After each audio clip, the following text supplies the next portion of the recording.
সবাই মিলে একটা প্ল্যান করার পর সেই প্ল্যানটা যদি কমপ্লিট না হয় তাহলে আপনাদের কেমন লাগবে? হ্যাঁ, আমাদের সাথেও এমন কিছু হয়েছে। আসসালামু আলাইকুম, কেমন আছেন সবাই? আলহামদুলিল্লাহ আমি ভালো আছি। সকালের দিকেই আমি আর আমার আপু বের হয়ে যাই কেক কিনতে। কারণ প্রতিবারের চাইতে এবারের প্ল্যানটা একটু অন্যরকম ছিল। তাই সবাই মিলে ঠিক করি যে বাইরেই সেলিব্রেশন করব। তারপরে একবার ভাবি যে এটা হচ্ছে সেফ ক্যাফে, আমরা ঠিক করি যে এখানে করব। কিন্তু পরবর্তীতে আমাদের প্ল্যানটা চেঞ্জ করি। কারণ আমরা চাচ্ছিলাম যে এমন কোথায় যাওয়া যাক যেখানে সারাটা দিন আমরা সবাই মিলে আনন্দ করতে পারবো, মজা করতে পারবো।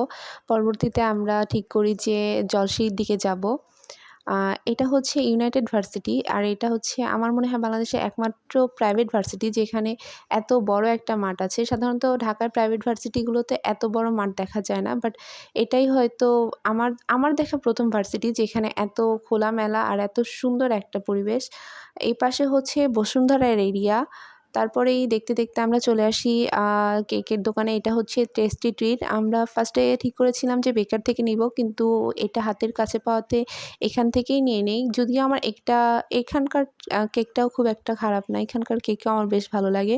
তারপরে আরও কিছু জিনিস এখান থেকে নিয়ে আমরা বের হয়ে যাই, কারণ আমাদের হাতে খুব একটা সময় ছিল না। আর বের হয়ে দেখি যে অলরেডি বৃষ্টি পড়া শুরু হয়ে গিয়েছে, যদিও আকাশটা অনেকটা বেশি মেঘলা ছিল।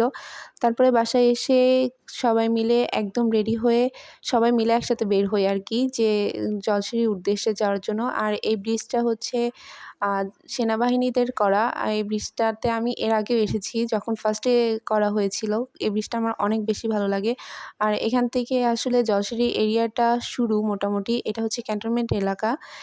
এই লেকটা আমার বেশ ভালো লেগেছে, কারণ এই এরিয়াটুকু ক্যান্টনমেন্ট এলাকাগুলোতে এমনিই বেশি সুন্দর হয়। আর যেহেতু এখনও নতুন মাত্র করা শুরু হয়েছে, যার কারণে বেশ ভালো। আর এটা হচ্ছে যশোর সেন্ট্রাল পার্ক আর কি। এখান থেকে টিকিট কাউন্ট করতে হয়, কিন্তু এখানে একটা দুর্ভাগ্যের বিষয় হচ্ছে আমরা এখানে কেক নিয়ে এসেছিলাম যাতে আমরা ভিতরে সেলিব্রেট করতে পারি, কিন্তু এখানে খাবার নিয়ে যাওয়া নিষেধ, সেটা আমরা জানতাম না। যার কারণে আমাদের এখানেই সব কিছু রেখে যেতে হয়, যার কারণে আমাদের পুরো প্ল্যানটাই মাটি হয়ে যায়। তো কিছুই করার নেই, যেহেতু এটা ওদের আর কি একটা নির্দেশ, তো আমাদের তো ওদের নির্দেশ মানতেই হবে, যেহেতু না হলে তো আর কিছু করার নেই। তাই ওটা রেখেই আমরা সামনের দিকে এগোতে থাকি। ভিতরে ঢুকতেই মানে একদম সবুজে ঘেরা এরিয়া, যার কারণে মানে চোখের শান্তি যেটাকে বলে, আমার বেশ ভালো লাগছিল। আমি এবার প্রথম গিয়েছিলাম, কারণ এর আগে সবাই গিয়েছিল, তখন আমি ছিলাম না, যার কারণে আমাকে ছেড়াই সবাই ঘুরেছে। তো আজকে যেহেতু আমি এবার প্রথম গিয়েছি, আমার কাছে সবার চাইতে আমার বেশি ভালো লাগতেছিল। সবার যদিও এগুলো সব কিছু দেখা। আর এখানে এই মাছগুলো এত সুন্দর, এত কালারফুল মাছ ছিল, যার কারণে এখানে এই লেকটা যেহেতু অনেক বড়, মানে মাছগুলো প্রচুর পরিমাণে ছিল। তারপরে এখান থেকে আমরা আবার সামনের দিকে হাঁটা শুরু করি। আর এই আকাশটা যত দেখতেছিলাম ততই মানে ভালো লাগতেছিল। এদিকে যেতে যেতে আমরা এইখানে আমার হচ্ছে এই এরিয়াটাও বেশ ভালো লাগছিল।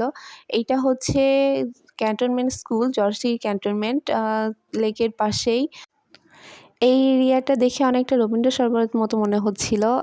এটা হচ্ছে যারা পিকনিক করতে আসে আর কি, তাদের জন্য বেশ ভালো, কারণ অনেক বিশাল এরিয়া তো। আমরা তো আর যেহেতু আজকে অফিস ডে ছিল, যার কারণে মানুষটা খুবই কম ছিল, হাতে গোনা কয়েকজন ছিল।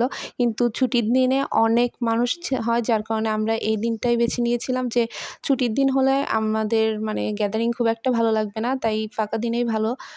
এদিকে হাঁটতে হাঁটতে লেকের পাশ দিয়ে হাঁটছিলাম। এইটা একটা উঁচু এরিয়া। এইখানে এর নিচে হচ্ছে রেস্টুরেন্ট আর কি।